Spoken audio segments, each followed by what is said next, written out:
This podcast is sponsored by nobody. Hey dudes, welcome to Splat from the Past, the only 80s themed horror sci-fi show where things can get totally radical. Now I am so excited for today's show because I will be talking to Chris Lemmon, the son of iconic Academy Award winning movie star Jack Lemmon. And Chris, he's been a cult movie star in his own right. He's been in so many cult classics, including Jeff Lieberman's 1981 slasher classic Just Before Dawn, celebrating its 45th anniversary. And I'm so excited. He's going to be my second guest from that because I had Jeff on years ago, but he's also been in C.O.D. Seems like old times. The Happy Hooker Goes to Hollywood, Cannonball Run 2, Going Undercover, Weekend Warriors celebrating its 40th anniversary. He was in That's Life with his dad, and it's one of my favorite Blake Edwards movies. And he was on the sitcom Duet and its spin-off series Open House after that, and it's going to be great to talk to him. Chris is also a, um, a concert pianist, or just a pianist in general. I don't know. I'm going to find out more about that. Um, oh, and I forgot to mention he was also in the horror classic Wishmaster as well with friend Tammy Lauren. And this is going to be a great conversation. I want to make it more about Chris than his father. I'll ask him a couple questions about his father, but I want to make it more about him. And I have to give a special shout out to Ian from English of Ian Talks Comedy for the connection. I was on there recently, and Ian was a guest here 4 years ago. So, yeah, here is my interview with Chris Lemmon.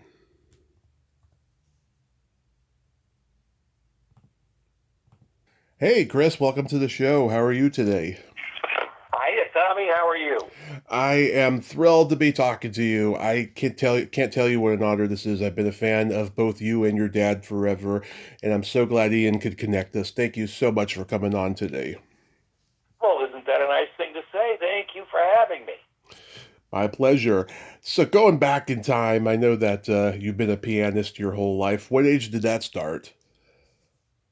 Well, actually, it started with me emulating my father at the piano. And if you look online, there's actually a great picture that his business partner, Richard Carter, took of the two of us. I'm around five, six, something like that, Mm-hmm. at my mother's home in Santa Monica after they were divorced. That's the reason I say that. And he would come over every day. He divorced her, and then he came over every day. We go figure. But yeah, he was playing piano, and I was sort of chunking along beside him, and I guess it stuck. Yeah. Did you know the Rubensteins? Arthur Rubenstein, his son John, who's an actor. Of course, I'm a huge fan. John, I don't think I met him. But his dad's one of my big heroes. And I hate saying that about to poor John because I hate the whole Stars Kid thing. Mm-hmm. And I know exactly how he feels when I say something like that. So I guess I'm a schmuck. But I'm sure that he's very talented too. I'm trying to remember what he was in that I would have seen him. Well, he was on the show Family and Crazy Like a Fox with Jack Warden. Oh yeah. Okay. I'm going to officially apologize. We're not even a minute into the interview. Officially apologize to John Rubinstein because he's very talented too. I'm sure he's quite a good pianist as well. Oh, he is. In fact, there's a clip on YouTube of him on a Jerry Lewis telethon playing piano and singing, and he's very good. He's very modest about his piano talent because his dad was the greatest concert pianist that ever lived. Yeah, certainly one of them. Yes, and I love hearing about the rivalry between he and Horowitz. During that time, aside from being a pianist, I love the history of music as well. So I'm well aware of his father and what a charming man he was as well. Absolutely. So you attended Cal Arts. Were you there the same time as Paul Rubens and Lorraine Newman? I knew Paul very well. Lorraine, I didn't know. I knew Paul and Ed Harris. Mm-hmm. I don't. When I say I knew him, I knew Paul quite well, and he was terrific, and what a wonderful talent too. And Ed, I saw him in the hallways. We would bump into each other. And a couple of other ones that came out of Cal Arts. It was a wonderful place. I was the second year after they had opened, I started attending, and most of my friends happened to be from the first year, so we were like, the original Cal Artians. Yeah, Paul was a sweet guy. I met him at a horror convention years ago. Just an absolute mensch. Real sweet guy. Oh, yeah, absolutely. Is Cal Arts where you kind of got the acting bug? Well, yeah, I guess out of necessity, because I realized I was not going to be the next Rubenstein or Horowitz. When I was about waist deep into it, I said, well, I wonder what we're going to do now. So yeah, I started to act, yeah, that's exactly how it happened. I remember that one of the really terrific guys, I'm sure he's still around, Sergei Chernish. I'm 71 and I can still remember this nonsense. He took me under his wing and sort of brought me over to the acting side. I guess he'd heard from Leonid Hambro, who was the head of the piano department in the music department that I attended. Leonid, of course, is very famous as well. And I guess he'd heard that I wasn't going to make it as a pianist either. So yeah. So I started acting. Was your dad supportive of you going into acting? Yeah, my father sort of stayed hands off in that department. He was, I don't know. That was one side. I adored my father. He was truly my very best friend.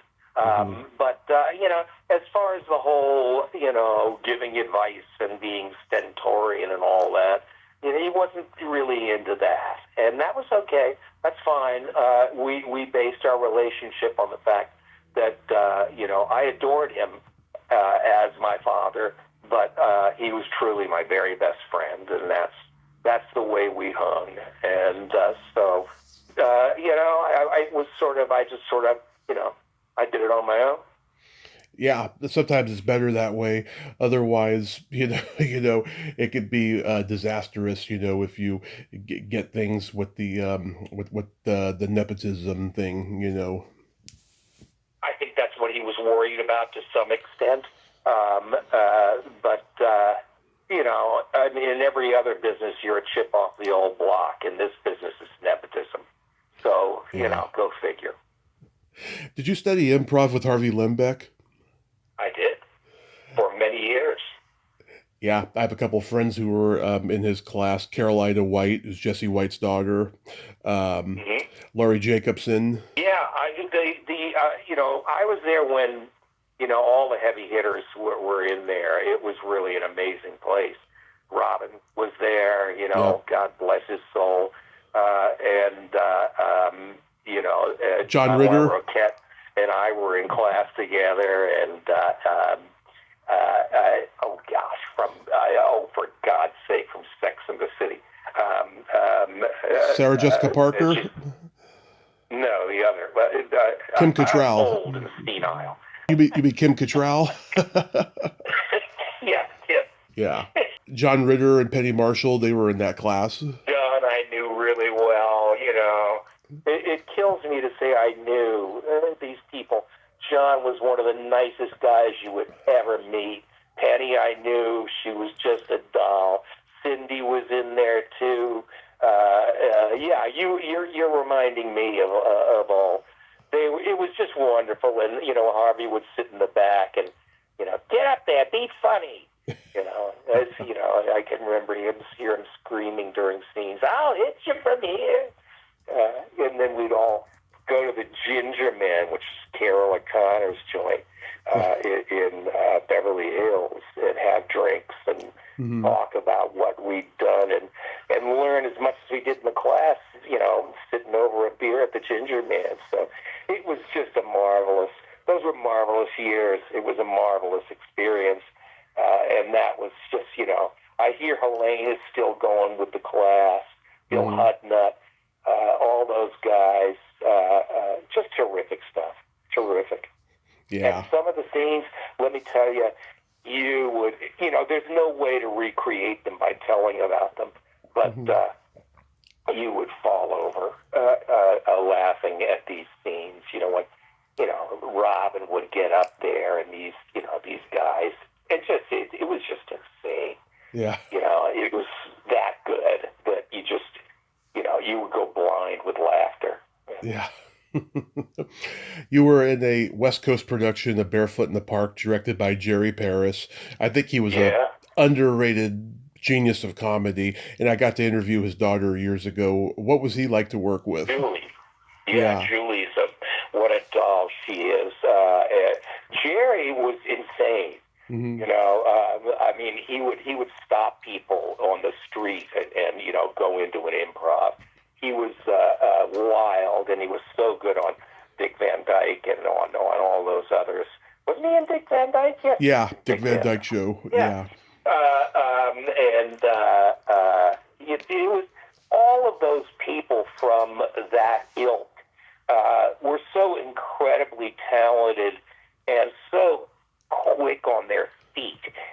That was dexterity was tantamount at that time in entertainment, and these people like Dick Van Dyke and all of them. You talk about Jerry. He directed Cindy and all the time in the Happy Days, and he directed the hell out of it. We had, if I remember correctly, full houses pretty much, consistently.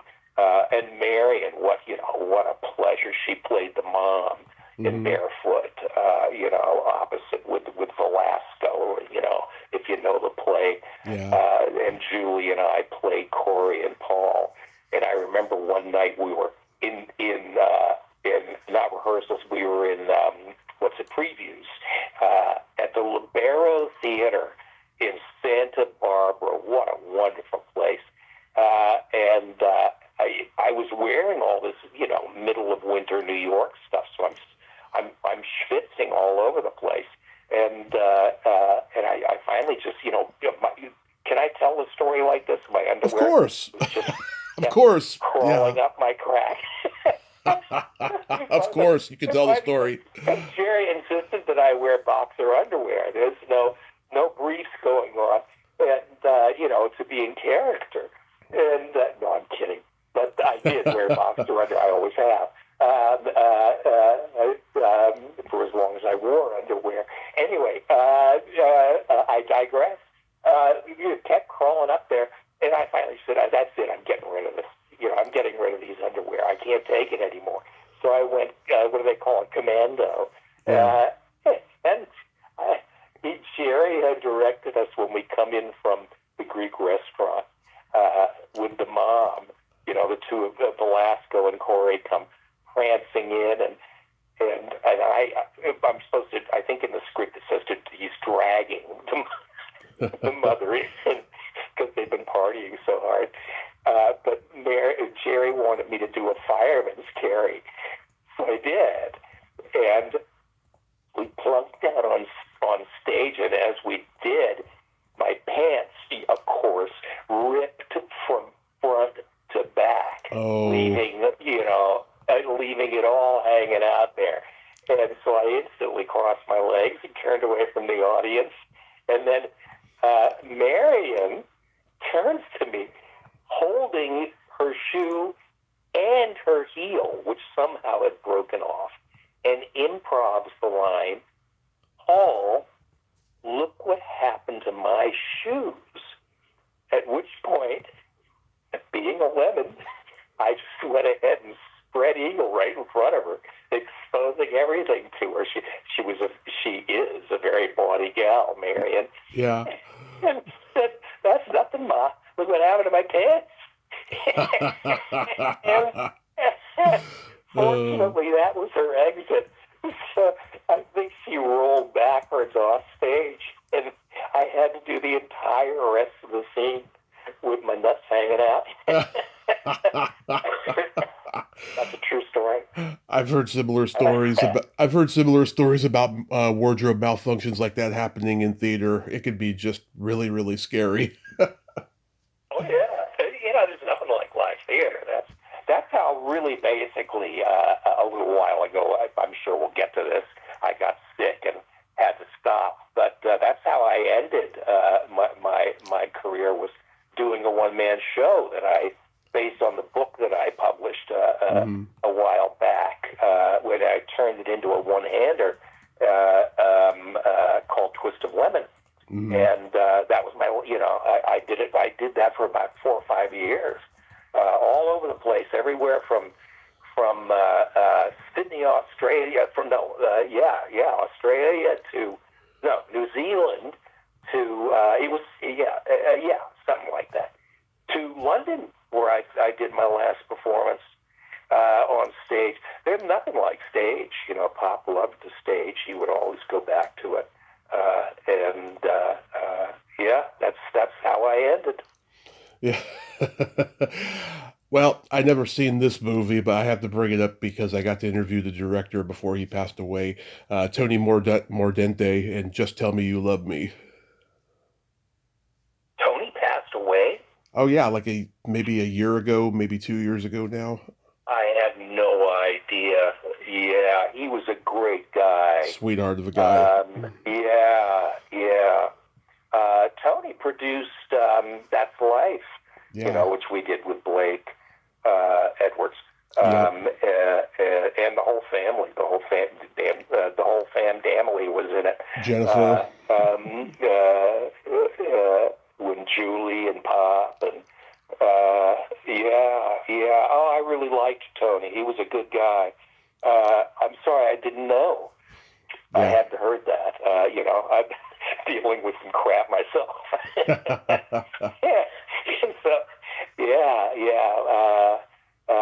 Very talented fella. Blake adored him.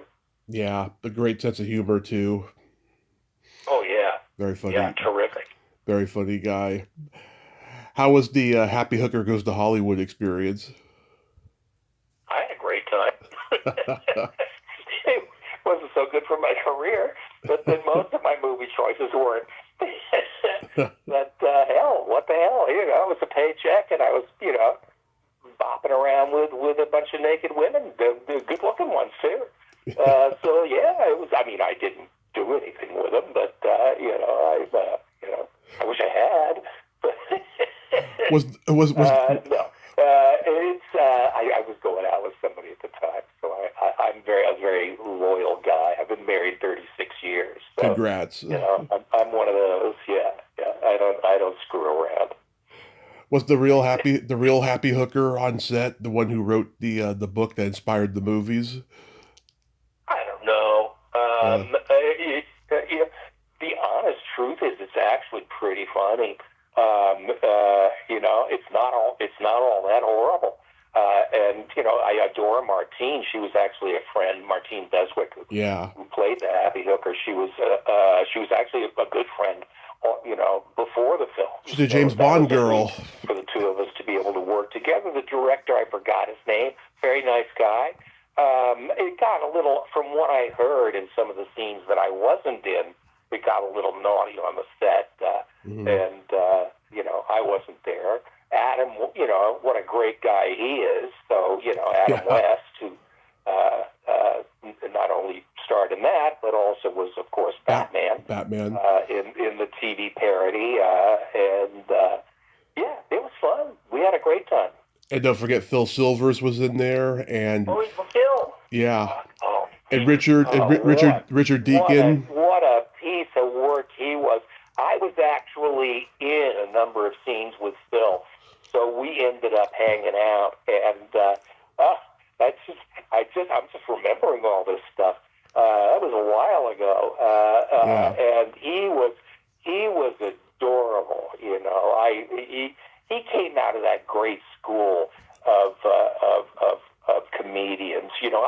My father and I were token Christians at the Hillcrest Country Club, which was a Jewish country club, and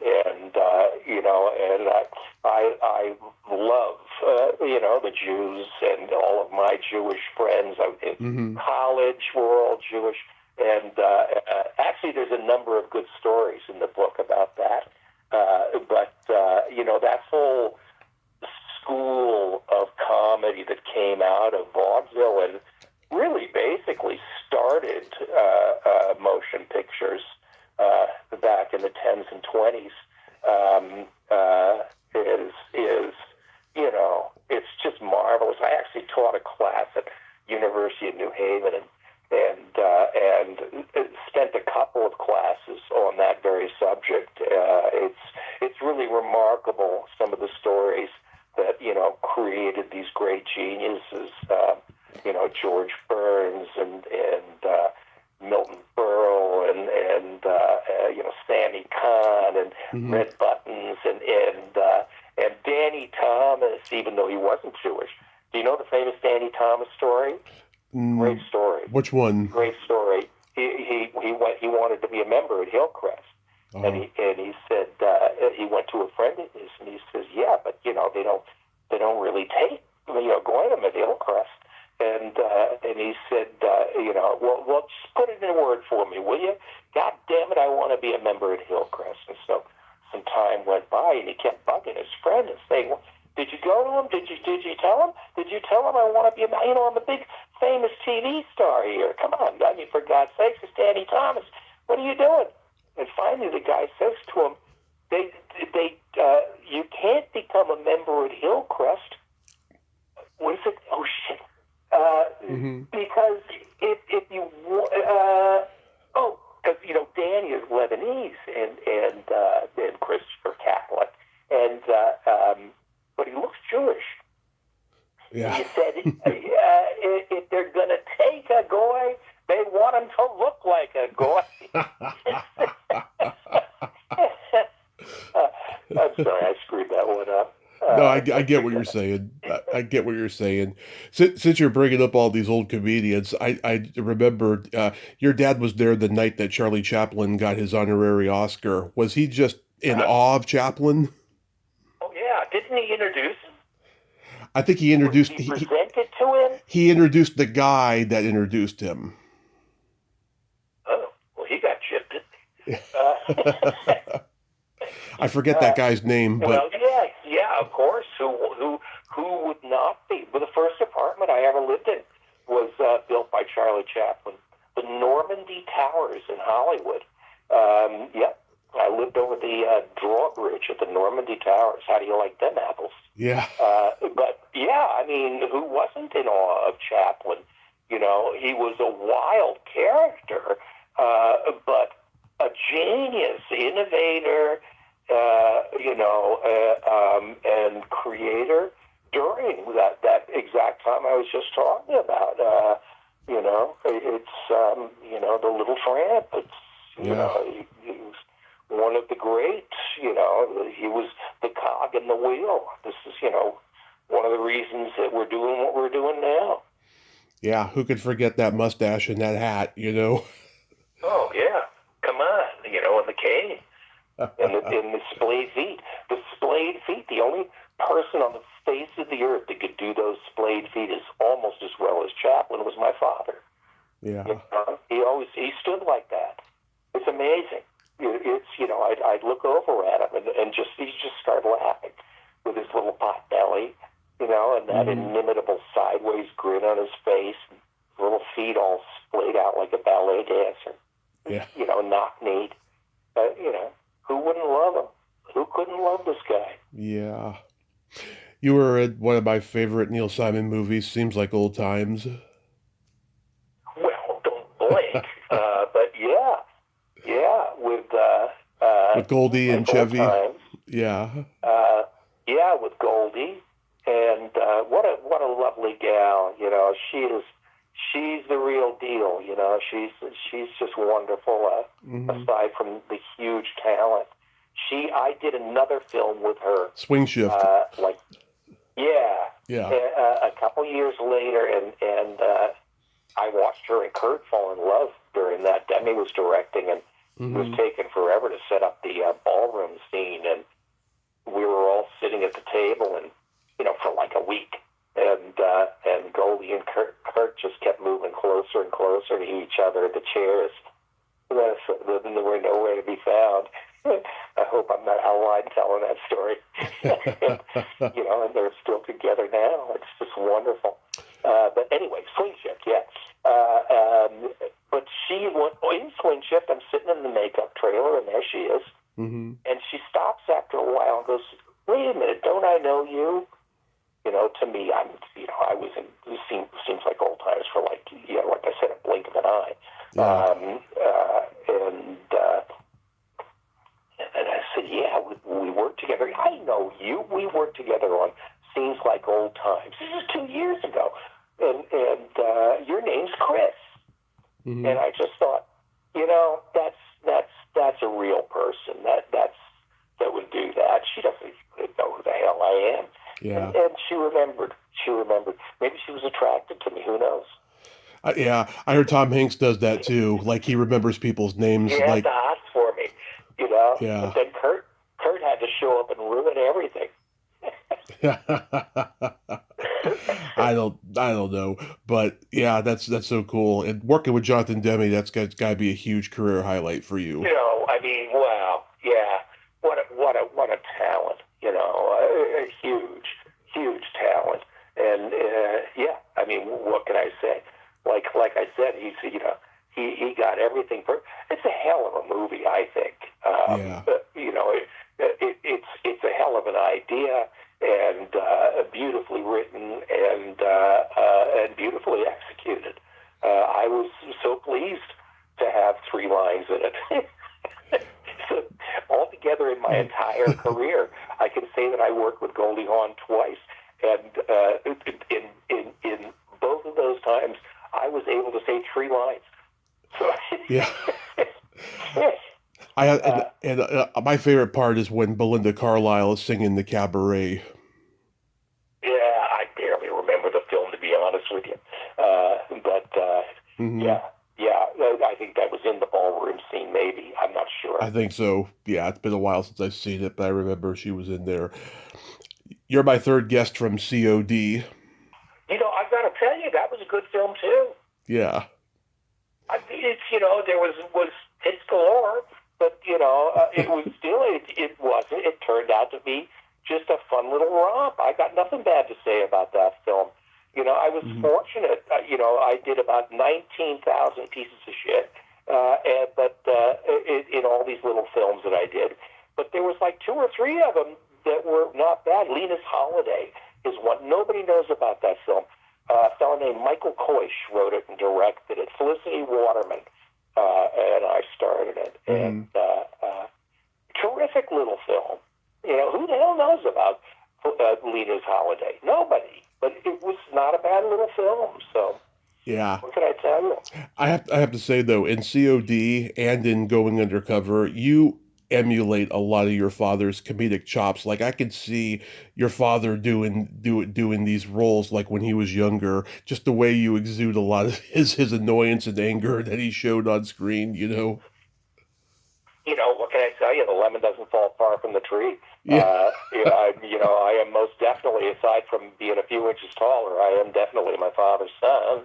And, a lot of acting is, after you choose that part, is, just being honest. And a lot of what I am came out in those roles. Michelle Mays, she's a gem. I've had her on here a couple times. Yes, very attractive gal. Yeah, a sweetheart. And Teresa Ganzel.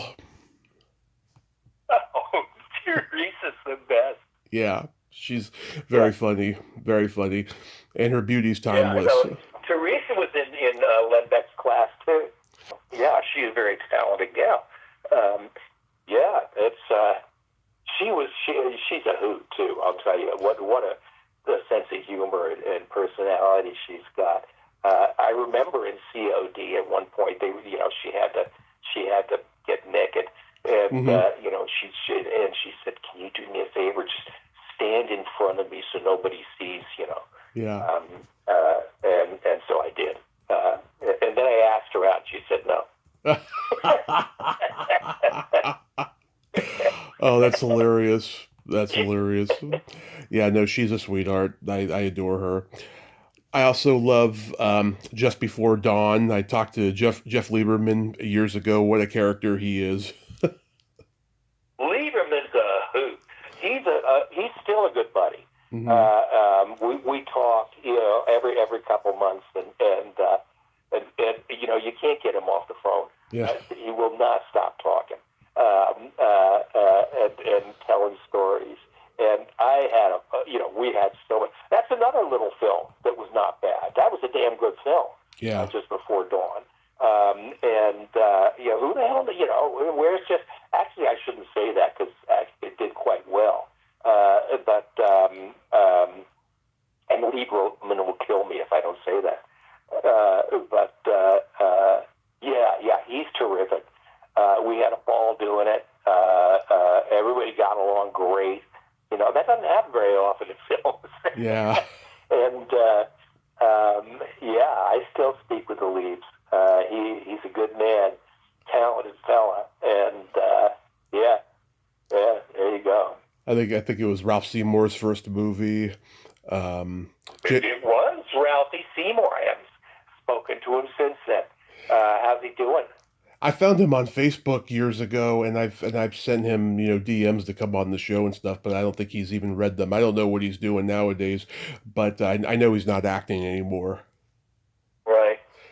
Yeah, boy, that happens. And Yeah. you have that scene where you go swimming in the lake with Jamie Rose. Yeah. Was it cold? Yeah. Yeah. It was the scene where I fell down the waterfall. Yeah, and Leeds hung me off a goddamn waterfall too.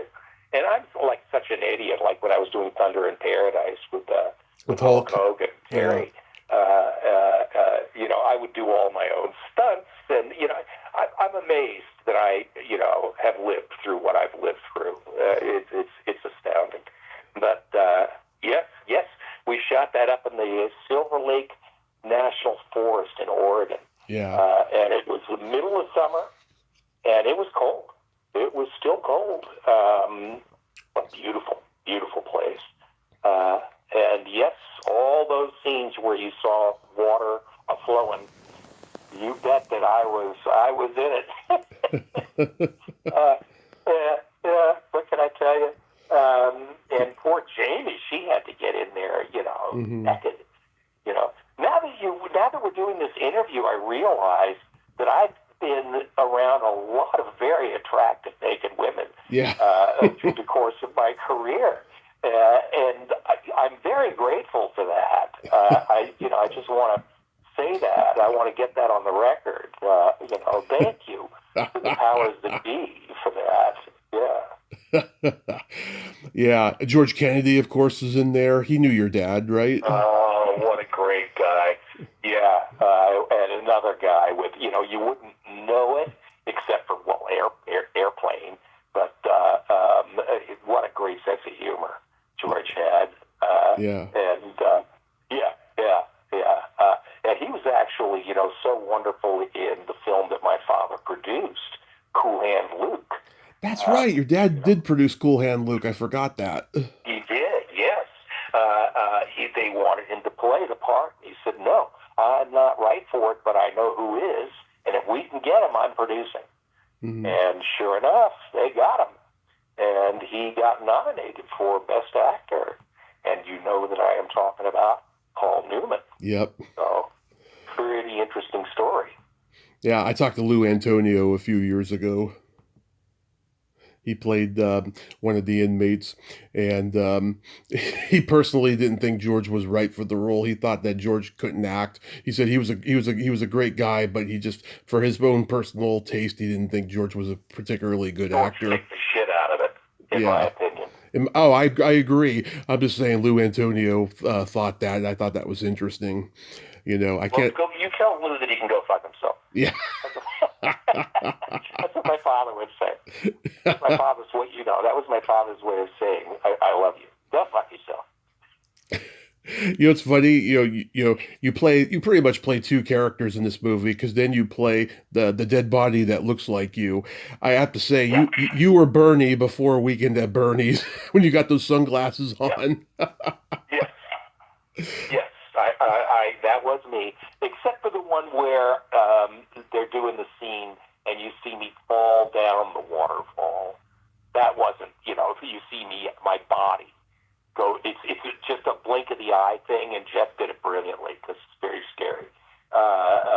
As they're doing this little light scene, you see my body go kerplunky Hmm. behind him, and that was a stunt guy. That one was tough. Yeah, I do not fall 20 feet into rocks. That's where I draw the line.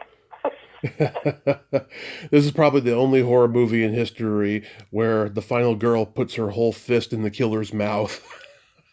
Brilliant stuff. Yeah, Yeah, and John Hunsaker, yeah, who played the mutant, or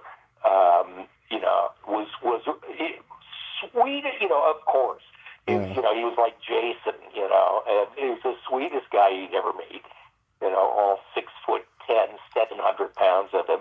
And, yeah, man, poor, Debbie had this whole prosthetic and the whole 9 yards, stuffing it down his throat. And he took it like a man, and afterwards, are you all right? He says, oh, yeah, I'm Yeah, fine. Want to do another take? yeah. I guess he liked having things crammed down his throat. No, don't tell him I said that. Hold on a second. I'm just getting an A+ here today. I'm burning every bridge I have. So many horror convention promoters want John Hunsaker at their horror convention, but he's MIA. Nobody knows where he is. Yeah, he may not even be around anymore. I mean, we're all old farts now, Yeah, So I don't know. Ask Lee, he'd know. yeah. I think he told me he didn't know where he was. I don't remember, but Yeah, the guy is probably living, with a bear, yeah. up in Silver Lake National Forest for all we know. He's joined the Yetis. You guest starred on Too Close for Comfort. You played Deborah Van Valkenburg's short-lived fiance who breaks off the engagement. What a schmuck I am! How could I do something like that? Yeah. Yeah, gosh. Too close. Oh, yes, of course. Yes, I remember that. Lydia Cornell. Yeah. At night, yeah. Another funny guy. Yeah, she was a doll. Why would I do something like that? I cannot speak for my characters. These schmucks that would do something like that. I wouldn't have broken off our engagement myself. So just don't want to go on record as saying that. Yeah, that was a good show. I remember that. My earliest memory of you was in Cannonball Run 2. Yeah, with Fred Dreyer. Yeah, what was he like? Oh, he was a great guy. Mhm. We were hanging out. I mean, it's what are you gonna, that kind of those parts in that film. You do a lot of sitting in the car waiting for the camera, and so we were hanging out, just telling stories, had a great time, and it was fun. Fun film. Yeah.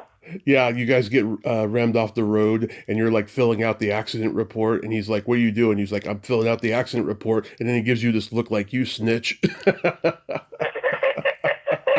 Yeah, it was a cute film. Yeah. a Yeah. lot of very funny people in that film. Bert and Oh, DeLuise. Yeah. so many people. Yeah, and Bert, I heard a story that he once asked your dad what John G. Avildsen was like to work with, and your dad never badmouthed anybody, and he said, great. And then Bert worked with him, and then he said to your dad, why didn't you tell me he was an asshole? He's just a perfectionist. Yeah. Yeah.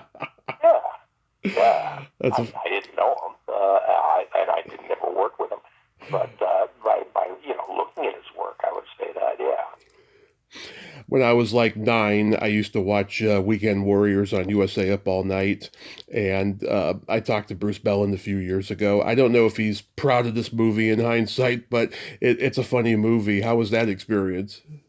Well, again, it was cute. It was a cute little film, a little romp.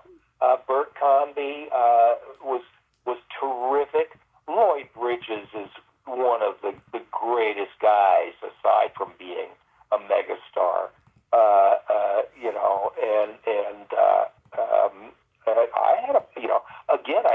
I had a ball. I think the movie, it is what it is. Yeah. If you enjoy it, great. If it's not for you, that's the way it is. But it was like a lot of films that I found myself in because I didn't really guide my career like I should have. I just sort of, if I got offered something, I'd say, okay. Maybe I should have been a little more discerning in a few cases, but I had a wonderful time, and I thought it was a fine movie. And I thought Bert, bless his soul, did a terrific job on it. Yeah, Daniel Green lighting his farts. Yeah, Danny. He was all sorts of fun. What a great guy. Everybody, I don't have a bad thing to say, really, about anybody that I ever crossed paths with and worked with in Hollywood. I've been very fortunate in that aspect. A number of them remain very, very dear friends to this day. As a matter of fact, I just got a call from Mary Page Keller, a few days ago, and her husband, Thomas Ian Griffith.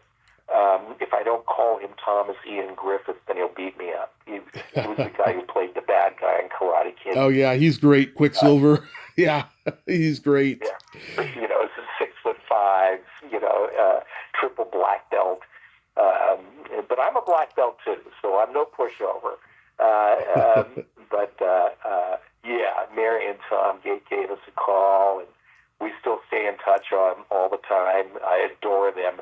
From the show Duet, we did the show that started the Fox network. Oh, yeah. I had Jody on a few years ago. Jody Teelan, yep. Yeah. She has Alison LaPlaca, and it was a terrific. That was one that I'm very proud of. That was a really good show. Ruth Bennett and Susan Steger wrote and produced it. Judd Pillett and John Peasley. Fantastic writers who went on to do the series with another buddy of mine, Craig Nelson, Coach. That was a good show, and we were one of the 5 shows that started the Fox network. Oh yeah, Married with Children, Tracy Ullman, and then Simpsons came a little bit after that. Yeah. And George Kennedy, Mr. President, and Johnny Depp in 21 Jump Street. That was actually George C. Scott that did Mr. President. I'm sorry, yes, George C. Scott, yes. My favorite actor, though, in Weekend Warriors is Tom Villard. I think that his death has really overshadowed his legacy as a brilliant comic performer. He was so hilarious. You just take one look at him and you start laughing. I gotta watch it again. I haven't seen it in decades. But I do remember Tom. I gotta check it out. Yeah, as Ian told you, I'm a huge Blake Edwards fan, and you mentioned That's Life earlier. Right. Yeah, I think it's a great movie, and I think he was one of the greatest comedy directors that ever lived. And I'm so lucky I've become friends with Jennifer, and she said hi, by the way. She misses you. Yeah, I adore Jenny. I saw her a number of years back. She came was able to make one of the shows that I did in Santa Monica of my show, and it ended up being on the same day that a whole bunch of buddies came over to see it from Toluca Lake. All my Toluca Lake buddies. One of my very best friends, Andy Garcia, and Matavia's wife. Nice. And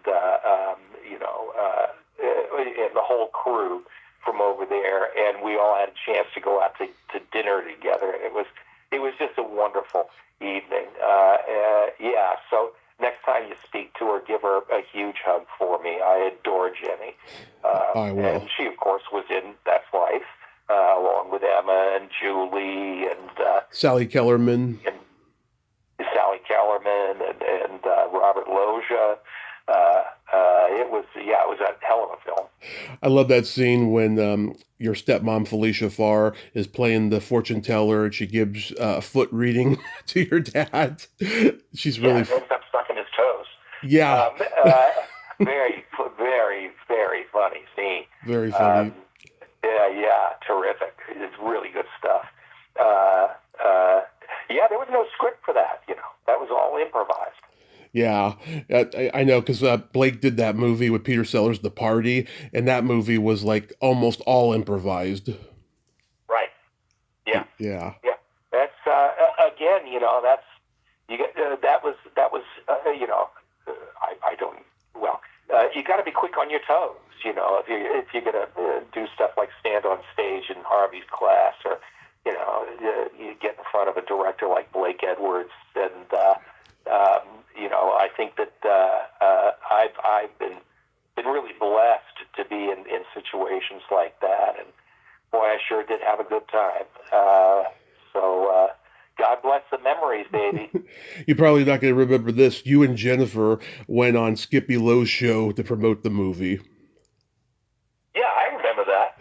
Yeah, I remember Skippy. Funny. Yeah, I see it on YouTube. It's so cool seeing you two at that point in time, and Skippy is just having a ball with you two. Oh yeah, we had a blast. That was actually shot, I think, around. I don't remember. I was going to tell a story, but I don't remember it. I'm an old fart. I'm 71 years, so I'm lucky I can remember to tie my shoelaces. Oh wait, I didn't. Yeah, I know Skippy was always changing locations of where he did his show. In fact, at one point I think he did it in the Comedy Store Belly Room or something like that. What fun he is! I think that's where we did it, if I remember. Yeah, I don't. No, maybe not. I don't remember, but I do remember Skippy, and I remember doing that with Jen. And we did all sorts of stuff. We were partying hardy. She was around a lot for the duet days too. Mm-hmm.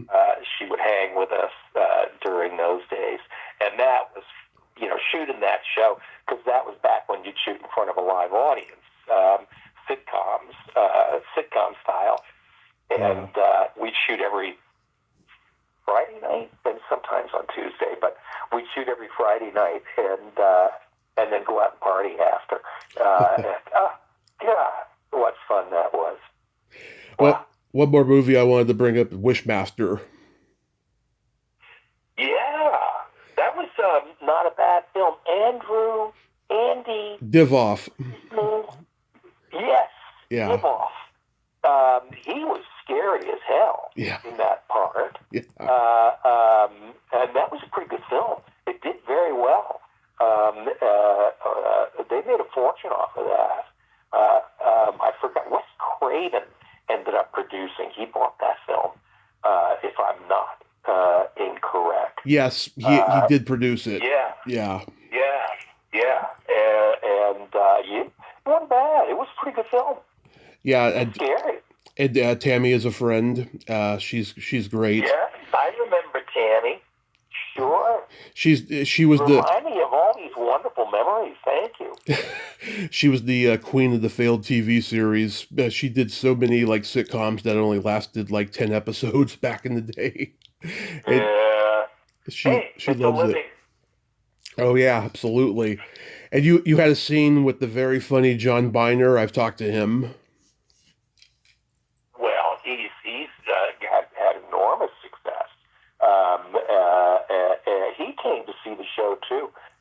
loved it. It was very complimentary, and to hear that coming from him after all these years that I've known him was a lovely, lovely compliment. John, good guy, talented guy. I did my Gilbert Gottfried impression for him, and I think he was jealous. Let me hear it. Now, I had heard that Dustin Hoffman was extremely difficult to work with. That's pretty good. Yeah. I just right before he passed away, I did his show. I know. I heard that episode. I love it. Yeah. I was really happy that you were on there. He had got everybody on that show talking about old show business. Everybody. Oh, yeah. You had me and Charlie. Yeah. Charlie Mathau. Yeah, Charlie Mathau. That's right. Charlie Mathau was on that show too. Yeah. That's so cool. You were a fixture on game shows back in the day. Did you have fun with those? Well, you know what the situation with that was? That was how you paid for your PR back in those days. You would, do a game show on the weekends once a month, and that would cover your PR bill. So they would book you, and so basically you got PR for free. That being said, absolutely, what are you kidding me with Charles Nelson Riley and Joan Rivers and all of these maniacs? It was, what was really funny was lunch. Because you'd shoot 3 shows.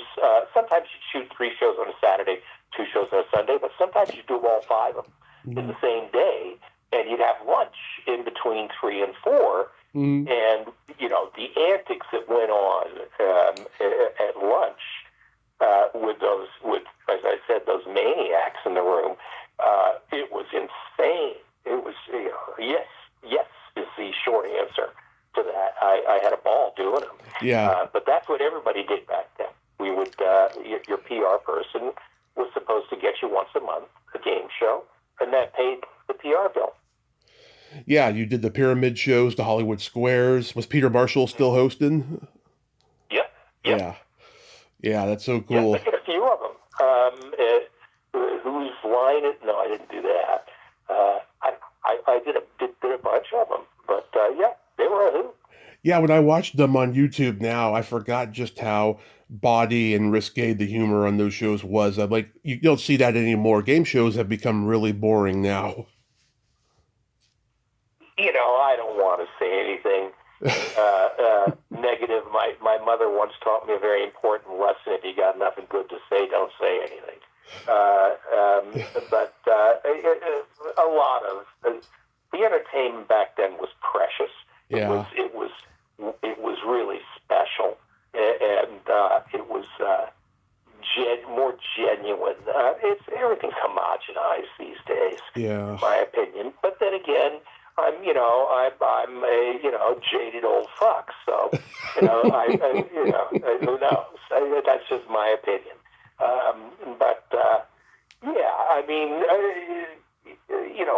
The old days. I have a line that I took from the book and put in this show, talking about growing up living on Santa Monica Beach. Back when John Kennedy would show up at Marilyn's house and go out and play football with everybody, and and Dewey Weber and Mike Doyle were the lifeguards, and in the lifeguard station right in front of my house, and the Sand and Sea Club was and it was Camelot. Now listen, the retrospect is what it is, but it was Camelot back then, and what it's turned into now is different. Let me put it to you this way: I live in Connecticut. Yeah. So what do you got going on these days? Yeah, I'm writing another book. We haven't talked about it during this, but I got sick, a few years back. Oh yeah, I heard about that. Yeah. I don't want to bring everybody down, but I had to have a double lung transplant, which lots of fun, let me tell you. But as they say, don't do that.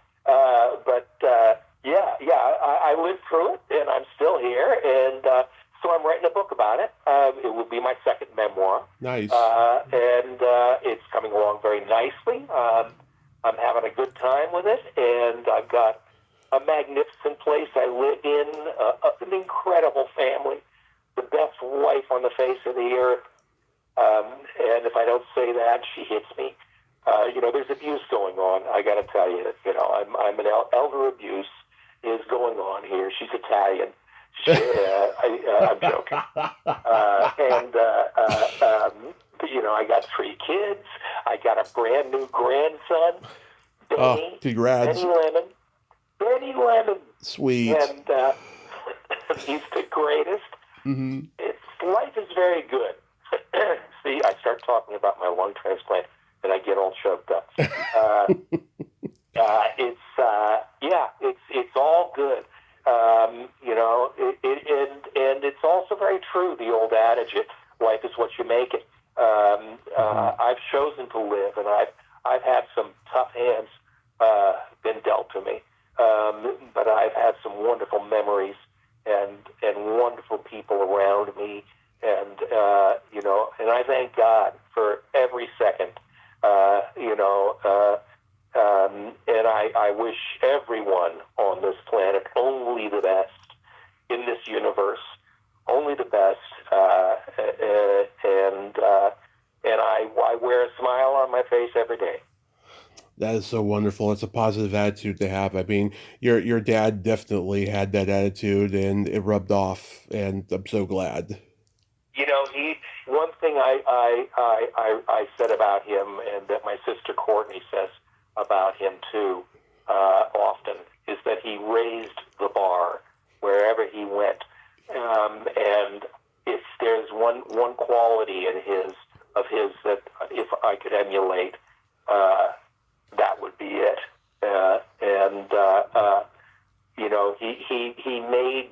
He made everything great for everybody around him. That's a wonderful, wonderful way to go through life, in my opinion. So I try to do the same. There it is. One last question, Chris. I know you've been asked this a million times, but what are some of your favorite performances of your dad? Well, I did them all in the show. I wish we'd had a chance to put it on film, but we didn't. There's an old recording the 2 of the students, little bootleg or whatever you call it, Yeah. did on YouTube now. But I do the show as him. I become him in the beginning of the show, and do the majority of the show as him. And in doing that, I do a number of his scenes, everything from Some Like It Hot to Days of Wine and Roses and in between. And of all of them, I've got to pick his favorite film. Mm-hmm. My favorite performance was his performance in the apartment. Yes, I agree. I think that all the stuff that he did with Billy Wilder brought out the best of his comedic gifts. I love. Absolutely. Yeah. And it was also just such an important film, and such a statement of the times. And the inhumanity that people tend to show other people in order to appease their greed, for lack of a better term. Yes. Their hubris. And for that reason, it was a very important film, in my opinion. Yes. And it was, for this reason, I think the most important reason, it was the ability for my father to show what he did best, which was to weave comedy and drama together in a seamless performance. During an era when you had to be either a comic actor or a dramatic actor, he broke the mold and was able to do both at the same time seamlessly. So hats off to him. And say that in the show. That was my job to say that, so I did. Yeah.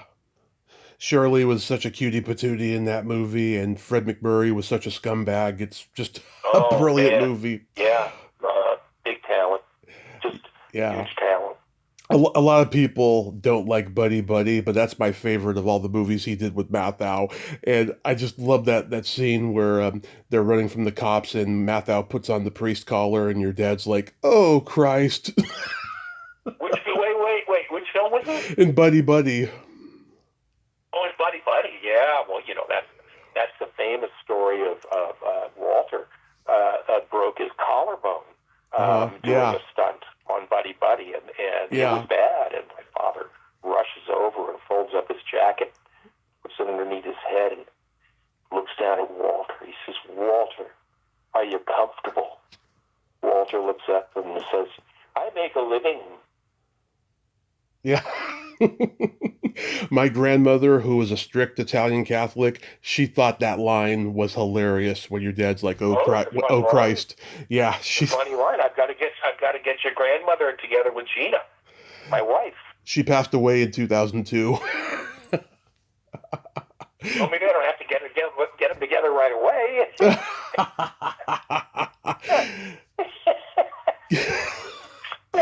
Chris, thank you so much for coming on today. This has been just a blast. Oh, it's my pleasure, Tommy. Thank you so much. What a lovely interview.